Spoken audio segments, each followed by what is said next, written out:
Hi everyone, Linda from Let's Talk Prepping. And I did an experiment on why people don't prep. So what I did was I watched 3 nights of mainstream media. I watched the local news and I watched the nightly news. I didn't watch any of the cable talk shows or anything like that. I was going to do it for a week, but 3 nights was more than enough. What I did was I sat down and actually watched the news and took notes for you. So I was really trying to see why my friends don't prep. They have no idea of what's happening to our food supply, to our supply chain.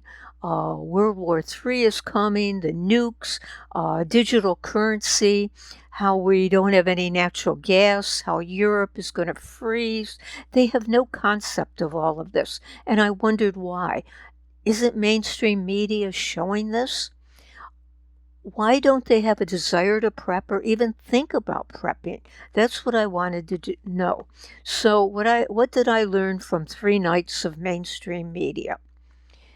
And I know you're going to say 3 nights is not enough, and you're right. It's too small a sample size. Probably should be doing a whole month of it. But even though I love you guys and really would love to do it for a month, there's no way in the world I could. So we're going to go with 3 nights and that's it.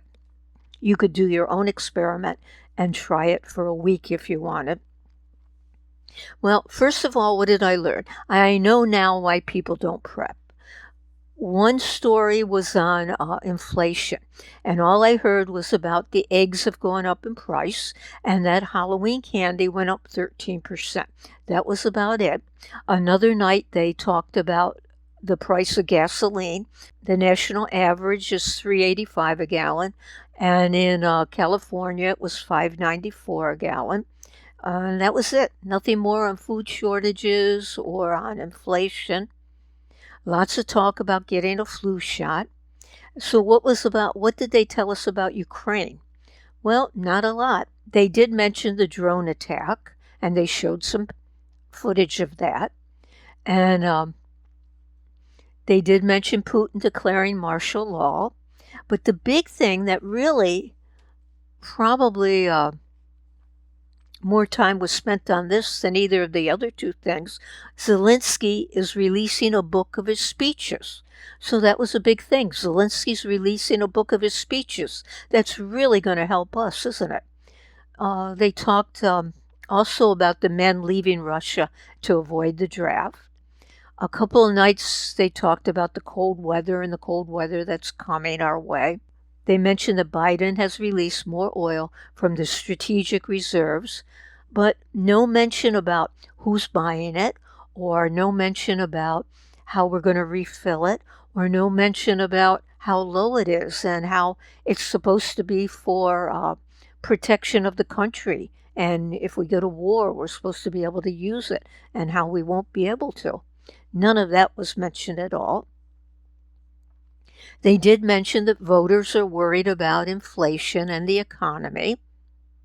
And one night they had a produce farmer, and she said that once they take their produce to market, there's no profit after that because of the high price of fuel, and that she had, I think it was either 6 or 8 people working for them, and they were having problems making ends meet also because of the high fuel prices.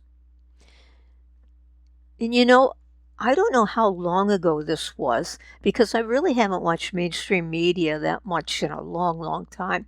But I can remember we always heard about the Dow Jones average and the S&P. And I think that was always, almost every night they mentioned it.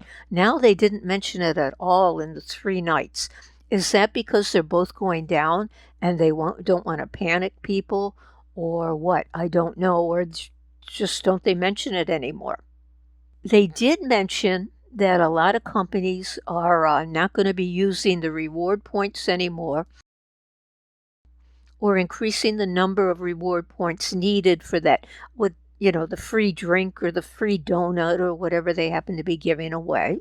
Lots of feel-good stories. So what did I really learn? Well, I guess I learned there's nothing really wrong. Inflation is mentioned, but No one says we should worry about it or the prices are going to get so high that maybe you should start buying stuff now while the prices are lower. No mention of that at all. No mention about storing food because the food prices or shortages of food. So maybe in a month of news, you would have gotten some of these things. I don't know. Um, One feel good story they had, which was really kind of stupid, I thought, they showed Pennsylvania, and they went by all the houses with the political campaign signs out in front. And then they interviewed two people, and they said, "What is your greatest concern?" And they said to the lady, "Pick a colored marker." They had all these colored markers there, and she picked green.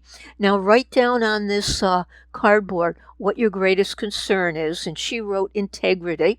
So then they took her outside, and they put the marker put the sign in front of the house, and she stood behind it, and it was like a campaign sign.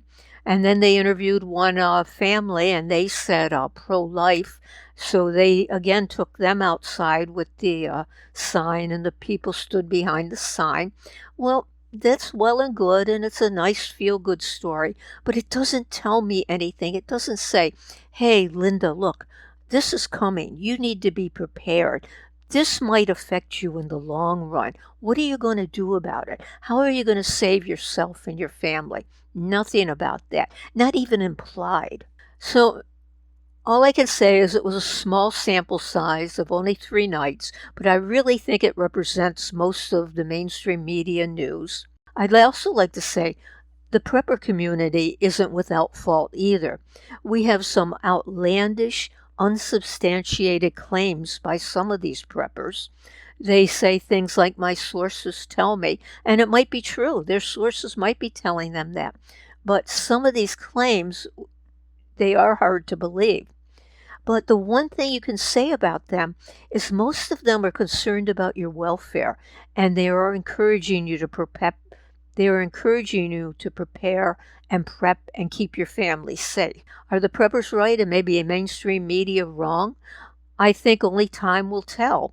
However, most of you can connect the dots and see there is something wrong out there, and and then you can do something about it to protect your family. There was no mention of Saudi Arabia wanting to join the BRICS, and there was no mention of the low water in some of these rivers where the barges can't get through to deliver goods. No mention of Europe freezing or fertilizer becoming scarce. No mention of the blackouts that might be coming to the Northeast this winter. And again, they couldn't mention all of these things in 3 nights, but I doubt they said much about them over the last year. Don't know for sure, but my guess would be they didn't. Let me know what you think about mainstream media, and are they encouraging us to prep or not? One thing I did notice was a lot of junk food commercials. So they are encouraging you to eat junk food. So I will still try to encourage my friends who only watch mainstream media to prep, and I will give them articles that will encourage them. But I can see why they don't even think about prepping and they're not inspired to prep. So thank you again for watching.